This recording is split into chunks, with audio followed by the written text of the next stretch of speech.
غزہ پہ بمباری ہو رہی ہے نا, مظلوم مر رہے ہیں, ہمیں ترس آتا ہے تو کیا اللہ کو نہیں آتا ہوگا؟ لوگ دیکھتے ہیں نا ویڈیوز میں بچوں کیسے خون میں لپٹے ہوئے, کیسا دل پگھلتا ہے. آپ کیا سمجھتے ہو اللہ کو کچھ نہیں ہوتا؟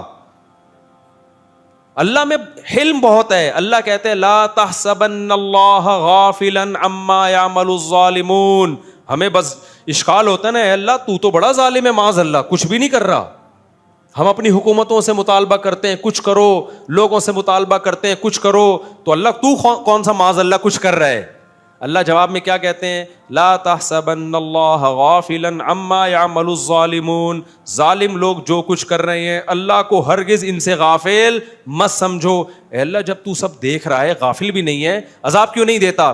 انما یؤخرهم لیوم تشخص فیہ الابصار. اللہ کہتے ہیں میرا حلم ہے, حلم برداشت, میں نے ایک دن رکھا ہے حساب و کتاب کا, اس وقت تک میں ظالم کو مہلت دیتا ہوں. دنیا میں بہت کچھ غلط ہوگا, اس سے بھی زیادہ غلط ہوا ہے دنیا میں.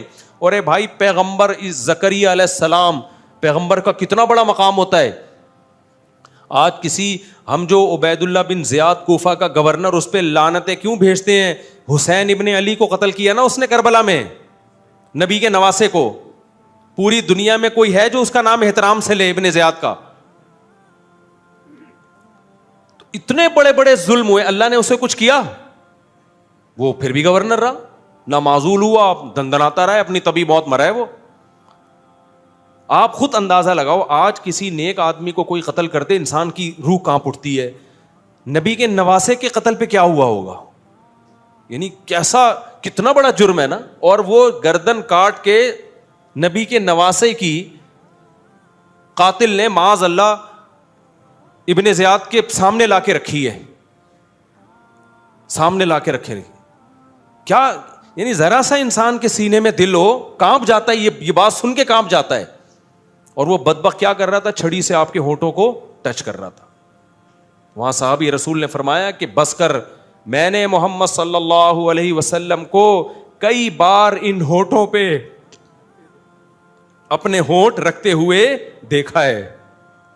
اتنا بڑا مقام ان ہونٹوں کا کہ ان ہونٹوں پہ نبوت کے ہونٹ ٹچ ہوئے ہیں. کتنا بڑا ظلم ہوا. تو کوئی زلزلہ آیا؟ کوئی آسمان پھٹا؟ بولو نا, کچھ بھی نہیں ہوا. کیوں؟ یہ آیت بار بار ہمیں تسلی دیتی ہے, لا تحسبن اللہ غافلا. اللہ کہتے ہیں اللہ کو غافل مت سمجھو, اللہ میں حلم برداشت ہے. زکریا علیہ السلام تو پیغمبر تھے, کتنے مبارک پیغمبر. قرآن نے کیسا تذکرہ کیا زکریا علیہ السلام کا. سورہ مریم اٹھا کے دیکھو, جس سے پتہ چلتا ہے اللہ کو زکریا علیہ السلام سے کتنی محبت تھی. یا زکریا انا نبشرک بغلام اسمہ یحییٰ لم نجعل لہ من قبل سمیہ. زکریا علیہ السلام بوڑھے, بیوی 5, ساری زندگی اللہ سے دعائیں مانگتے رہے, محراب میں عبادت کرتے رہے ہیں ساری زندگی, اتنے محبوب پیغمبر. پھر اللہ کہتے ہیں ہم نے زکریا کو بڑھاپے میں خوشخبری دی, انا نبشرک بغلام, اے زکریا تجھے لڑکا بھی ملے گا, اور اس کا نام ہم پہلے سے بتا دیں یحییٰ ہوگا. اور اس نام کا اس سے پہلے اس کائنات میں کوئی شخص, کوئی بیٹا نہیں گزرا. یہ نام بھی ہم سلیکٹ کر کے دے رہے ہیں. اور سیدن و حصورا, وہ سردار ہوگا, انتہائی درجے کا پاک دامن شریف ہوگا. اور یا یحییٰ خذ الکتاب بقوہ, اس کو نبوت ملے گی. کتنے بڑے فضائل زکریا علیہ السلام کے کہ ان کو ایسے بیٹا مل رہا ہے. معمولی تھے کیا جن کو؟ پھر وہ کہہ رہے ہیں اللہ بڑھاپے میں مجھے کیسے بیٹا ملے گا, میری بیوی تو بانجھ ہے بھائی. اللہ جواب میں کیا کہتے ہیں؟ قد خلقتک من قبل, اے زکریا میں نے تجھے پانی سے انسان بنا دیا, تو بڑھاپے میں تجھے اولاد نہیں دے سکتا. پھر اللہ کہتے ہیں میں زکریا کو یہ پروٹوکول کیوں دے رہا ہوں, انہم کانوا یسارعون فی الخیرات. زکریا اور اس کی بیوی نیکیوں میں ایک دوسرے سے بڑھ چڑھ کے حصہ لیا کرتے تھے. وَيَدْعُونَنَا رَغَبًا وَرَهَبًا, راتوں کو اٹھ کے ہمارے سامنے ہاتھ پھیلا کر ہم سے جنت مانگا کرتے تھے اور جہنم سے پناہ. یعنی نیک لوگوں کی ساری صفات کس میں تھیں؟ زکریا علیہ السلام میں. حشر کیا بنی اسرائیل نے ان کا. زکریا علیہ السلام کو اس بڑھاپے میں دشمنی میں پکڑ کے ان کے سر پہ آرا چلا کے 2 ٹکڑے کیے. کوئی عذاب نہیں آیا اللہ کی طرف سے. سمجھ میں نہیں آ رہی بات؟ تو آپ کیا سمجھ رہے ہوگے اللہ ایسے ہی بیٹھا ہوگا, اس کو غصہ نہیں آ رہا ہوگا؟ اے بھائی اللہ یہ کہہ رہا ہوگا میرے پیغمبر کو تم نے اس طرح سے چیر دیا, کچھ بھی نہیں ہے, نا نا نا نا. اللہ کہہ رہا ہے آنے دو, آنا کس کے پاس ہے؟ میرے پاس. تو اللہ کا غضب انسانوں کے غضب سے کروڑہ گنا زیادہ, لیکن وہ غضب کا اظہار کیوں نہیں کرتا فوراً؟ کیونکہ اس کا حلم یعنی اس کی برداشت انسانوں کی برداشت سے کروڑہ گنا زیادہ. تو اللہ نے اپنے غضب کے اظہار کے لیے جہنم کی آگ بنائی ہے. اسی سے یہ بھی پتہ چل گیا کہ اللہ نے آخرت میں اتنا سخت عذاب کیوں رکھا ہے. یہ سخت عذاب اللہ کے غضب کا اظہار ہے. جب اللہ ہے تو اس کی ہر طاقت انسانوں سے کروڑہ گنا زیادہ, تو اس کا غضب بھی انسانوں سے کروڑہ گنا زیادہ, اور اس کی رحمت بھی انسانوں سے کروڑہ گنا زیادہ ہے. تو اس کی رحمت کا اظہار جنت کی صورت میں ہوگا, جس سے پتہ چلے گا کہ رحمت کہتے کس کو ہیں, اور اس کا غضب ظاہر ہوگا آگ کی صورت میں, جس سے پتہ چلے گا کہ غضب کہتے کس کو ہیں. تمہیں کیا پتا کہ غصہ کیا ہوتا ہے؟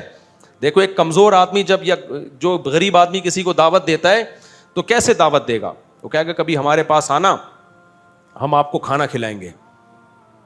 آپ کے ذہن میں آئے گا کہ دال چاول کھلا دیں گے, بریانی کھلا دے گا. بڑا سیٹ جب کہے گا نا بیٹا ہماری دعوت میں آنا, پتہ چلے گا کہ دعوت کہتے کس کو ہیں. اور جو بڑا بدماش ہوتا ہے وہ جب ناراض ہوتا ہے نا, وہ کہتا ہے بیٹا ابھی تو نے غصہ دیکھا نہیں ہے, جب میں تجھے ٹارچر کروں گا نا تجھے پتہ چلے گا کہ میرا غصہ ہے کیا. تو انسانوں کے غصے ہیں. تو اللہ نے آگ میں جلانے کا انتظام کیا. اللہ ہم سب کو اس آگ سے بچائے. یہ آگ کیا ہے؟ اللہ کے غضب کا اظہار ہے. یہ ایتھیسٹ لوگ کہتے ہیں نا جہنم میں آگ کیوں؟ بھائی اللہ کے غضب کا اظہار ہے, تو وہ اللہ ہے تو اس کے غضب کا اظہار ایسے ہی ہوگا. تو اللہ کہتے ہیں جب یہ انگلیاں چبائیں گے تو اللہ کہے گا جب تمہیں اللہ کی طرف بلایا جاتا تھا تو آج تمہیں اپنے اوپر جتنا غصہ آ رہا ہے ہمیں تم پر اس سے بھی زیادہ اس وقت غصہ آتا تھا. فتکفرون, تم جب انکار کرتے تھے. تو وہ جواب میں کیا کہیں گے؟ ربنا امتنا سنتین واحییتنا سنتین, اے اللہ تو نے ہمیں 2 دفعہ موت دی, ہم نے اپنی آنکھوں سے دیکھ لیا.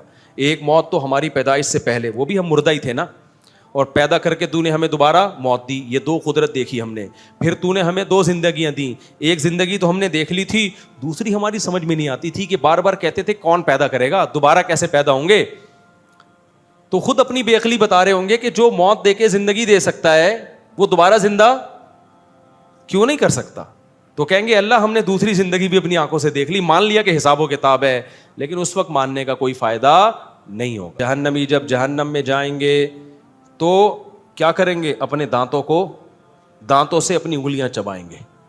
غضبناک ہوں گے کہ کاش ہم اللہ اس کے رسول کی دعوت پر لبیک کہہ دیتے, کاش کہ یہ لوگ نا اپنی انگلیاں چبائیں گے جہنم میں نفرت سے, اپنے اوپر نفرت سے. تو اللہ پتہ ہے کیا کہیں گے؟ ان الذین کفروا ینادون, ان کو پکارا جائے گا اللہ کی طرف سے, فرشتے پکار کے کہیں گے لمقت اللہ اکبر من مقتکم انفسکم, آج تمہیں اپنے اوپر بہت غصہ آ رہا ہے. جب تمہیں اللہ کی طرف بلایا جاتا تھا اور تم اگنور کرتے تھے اور کہتے تھے ہٹو یہ مولوی لوگ آ جاتے ہیں دین کی باتیں کرنے کے لیے, ہر وقت نماز. ملک کی ترقی اصل کیا ہے؟ انگریز چاند پہ پہنچ گیا اور یہ کہہ رہے ہیں زنا مت کرو. انگریز جناب جاپان نے ایسی ٹرینیں ایجاد کر لی ہیں سیکنڈ میں یہاں سے وہاں, اور یہ کہتے ہیں زنا مت کرو, شراب مت پیو. بھائی بھائی ان چکروں سے نکلو, ٹرینوں میں بیٹھو زوں کر کے یہاں سے وہاں پہنچو. تو کیا ہوگا؟ یہاں سے وہاں پہنچ جائے گا بھائی, بالآخر پہنچنا تو قبر میں ہی ہے نا. ہم اس کے قائل ہیں کہ ٹرینیں ایسی ہی